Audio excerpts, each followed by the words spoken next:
Bonsoir, bonjour, bienvenue sur la chaîne de l'immigration et de l'entrepreneuriat.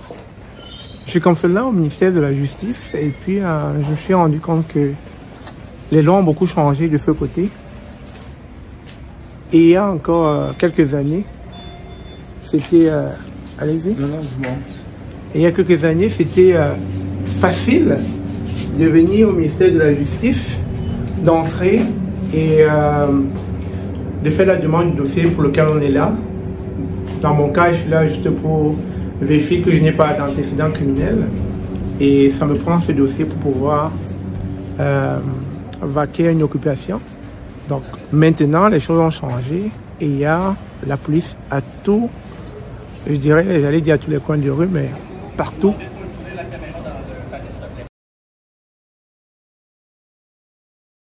Bonjour à la communauté. Puisque l'objectif principal de Dozy est de servir la diaspora, nous avons utilisé la technologie moderne pour vous offrir un service dont plusieurs d'entre vous avez probablement entendu ou utilisé dans vos pays d'origine. Selon la région d'où vous venez, vous le connaissez sûrement sous le nom de Tontine, Djangi ou Likelemba. Chez Dozy, nous l'appelons Dojang. Comment cela fonctionne-t-il en général? Essentiellement, les membres versent une somme fixe à chaque mois et la donnent à une personne. Et le destinataire de fonds change à chaque mois. Et cela jusqu'à ce que tout le monde reçoive et que tout le monde contribue. Par exemple, 10 personnes se réunissent pour contribuer une somme de $100 par mois pendant une période de 10 mois. Et donc, à chaque mois, un des 10 contributeurs reçoit $1000 jusqu'à ce que les 10 contributeurs reçoivent leurs fonds. Chez Dozy, le processus est très similaire à la façon dont cela se déroule dans la communauté. La principale différence est que chez Dozy, tout se déroule en ligne et que nous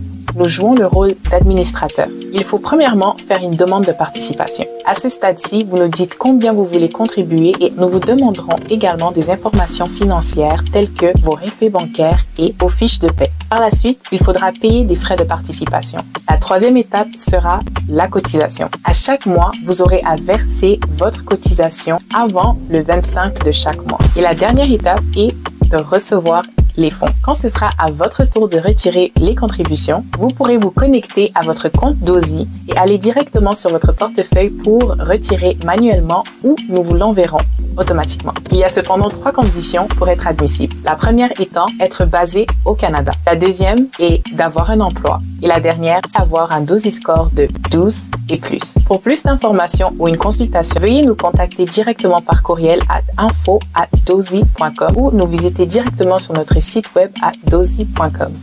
Alors, je suis présentement en train de sortir, merci madame, du ministère de la Justice. Et vous avez constaté, on n'a pas le droit de filmer à l'intérieur. Et c'est normal parce que le policier m'a fait comprendre que si les témoins ou les accusés passaient et qu'ils apparaissaient dans la vidéo, ce ne serait pas conforme. Et il a tout à fait raison, il a totalement raison. Et en fait, ce que j'essaie de vous faire comprendre, pour ceux qui sont au Canada ou bien qui seront dans la province du Québec, que ce soit dans la ville de Québec ou à Montréal, ils ont référé la sécurité à l'intérieur du ministère. Parce qu'il y a quelques années, quand je venais au ministère, comme je l'ai dit, lorsqu'on veut retirer des documents en lien peut-être avec une offre d'embauche, ou alors lorsqu'un employeur vous demande votre casier judiciaire, vous venez ici au ministère de la Justice retirer ce document. Et moi, il y a quelques années, j'entrais là, c'était comme la cour du roi Péto, je pouvais entrer à tout moment, faire ce que je voulais, filmer. Mais aujourd'hui, c'est même plus possible, c'est-à-dire à l'entrée, vous avez, je dirais, un corps de police, ils sont quasiment plus de 10 là. Et à tous les niveaux, c'est comme à l'aéroport. C'est-à-dire, vous débarquez vos affaires, ils font des fouilles minutieuses. Et puis après, quand vous rentrez à l'intérieur, vous n'avez pas le droit d'utiliser votre téléphone ou bien votre appareil photo. Et puis vous venez chercher ce dont pourquoi vous êtes là. Et une fois que c'est fait, vous ressortez aussitôt. Donc c'est vraiment resserré au niveau du ministère de la Justice. Ça ne rigole plus. Hein. Ça ne rigole plus. Alors pourquoi j'ai posé la question? Ce serait justement pour éviter des imprévus. Parce qu'il y a beaucoup de personnes qui viennent avec des mauvaises intentions. Et donc, comme on veut protéger les accusés, les criminels, etc., ou aussi les avocats.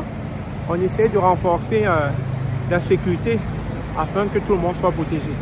Donc c'était cette information que je voulais vous partager concernant le ministère de la Justice de la ville de Québec.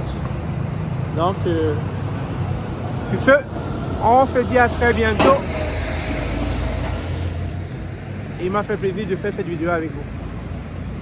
Au revoir.